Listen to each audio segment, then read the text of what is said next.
Welcome. Today, we're diving into a fun and simple guide on how to share a GIF on Facebook using your Android device. GIFs bring so much life to our conversations, so let's get started.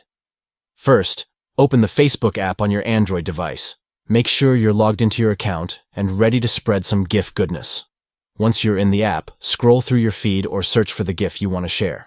When you find the perfect GIF to express your feelings or add some humor to a conversation, just tap on it. This will open up the GIF in full view, allowing you to appreciate every detail. Now that you've got the GIF open, look for the paper plane icon right underneath it. This icon represents the share option, making it easy to send this GIF to your friends. Go ahead and tap that paper plane. A menu will pop up giving you a few options. Here, you'll want to select Share GIF. This option allows you to post the GIF directly to your timeline or share it in a private message. Choose the option that fits your needs. After tapping Share GIF, you can add a caption or tag friends if you'd like, to make your post extra special. Finally, just hit that post button and watch your chosen GIF bring smiles to your friends' faces. And that's it. You've successfully shared a GIF on Facebook. It's a quick and easy way to brighten someone's day.